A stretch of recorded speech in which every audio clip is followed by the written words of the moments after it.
So I've just got done watching Toy Story 5 at my local cinema, and Pixar, you've done it again.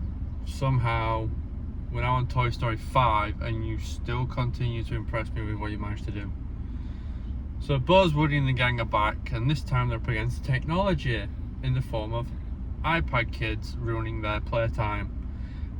And somehow it works. When it got announced, I was on the fence. I have grown up with Toy Story, and I thought Toy Story 3 seemed like a good place to end it all, leave it there when Andy left for college and Bonnie became the new owner. And then they brought up Toy Story 4, where Woody became a lost toy and went with Bo Peep, and now we're on to this one where it's trying to highlight how quick kids can get addicted to technology, and they do pretty well of making that point relevant in this film when Bonnie's still struggling to make friends because she enjoys playing with toys. She's not up to date with everybody. They're all on their iPads, while she'd rather play face to face with toys. And then she ends up getting a lily pad, which is the form of an iPad in this, and she soon gets addicted to where her bedroom becomes a mess and everything else. And then it moves on to different plot points where I won't go into it due to spoilers, but in this film there's like 3 different sub stories. You've got one which is based around Jessie, because she's the main in this. Woody and Buzz take a back step, and she's like the main focus of from when she was with Emily before she went and joined Andy's with Woody, Buzz and everybody else. And then you've got Bonnie trying to make friends, and then a Buzz Lightyear side of things, which I'll come into a second because I've noticed there's a common trend with this. But all in all, it's a good film. Now, is it the best Toy Story? No. Don't think it'll top Toy Story 3. But it has gone into my top 3 Toy Story films behind 3 and the original Toy Story.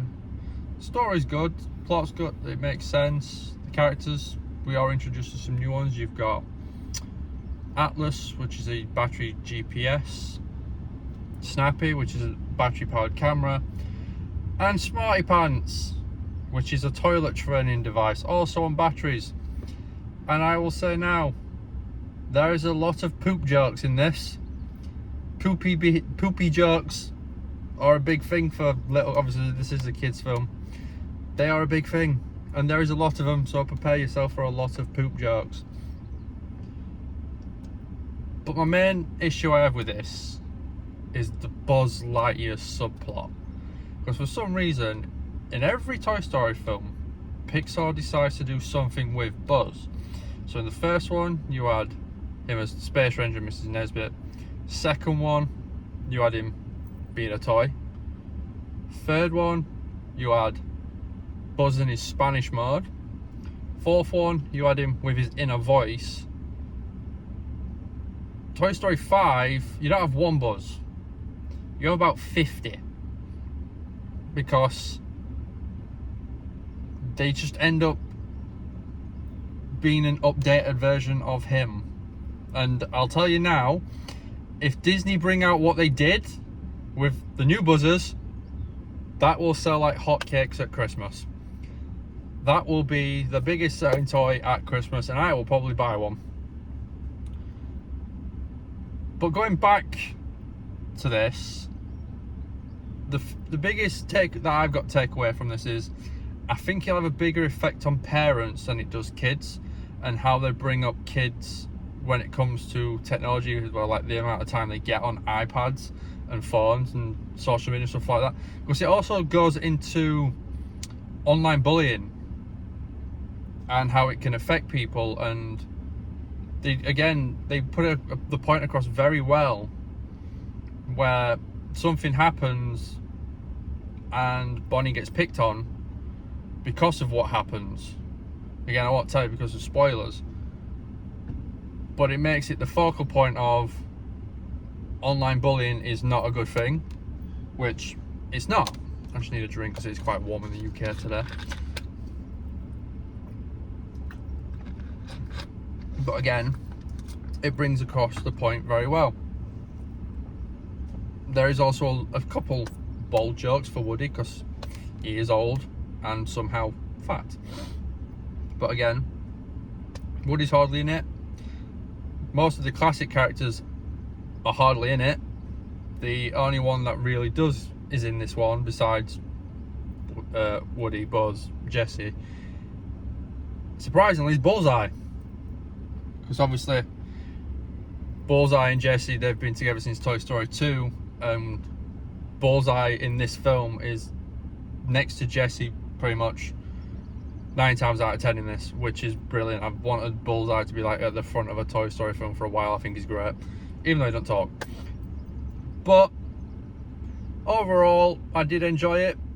I'll probably go and see it again when it's quieting down with the families and stuff like that, just so you don't have kids running around. It is a kids film at the end of the day. But if I had to rate it out of 10, I'd give it a solid 9. There's a reason the Toy Story franchise, if you don't include Lightyear, has above 90% on Rotten Tomatoes, and that's because when it comes to Toy Story, Pixar just have a certain ability just to make everything work. They made this one work. Do stay for after credits though. There is a post-credit scene, which I didn't expect from a Toy Story film. There is a post-credit scene, and it potentially links to Toy Story 6 and a familiar face that we've not seen since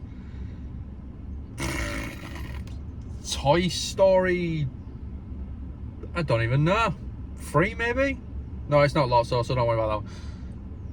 But they did double down on the joke of something as well that was made again in Toy Story 2.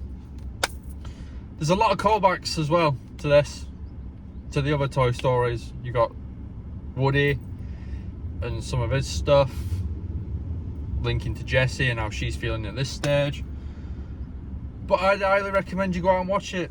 It's just another solid entry into the Pixar Toy Story franchise to settle on film number 6, and there is talks of potentially Toy Story 6 and Toy Story 7. But yeah, that's been my review of Toy Story 5. Jesus, I'm thinking a couple of years in advance when they announce it. Of Toy Story 5. Highly recommend it. Solid 9 out of 10. If you enjoyed, please like, rate, comment, subscribe, and I'll see you all on my next film review, which potentially could be James Gunn's Supergirl. So until then, I'll see you on the next one. Peace out.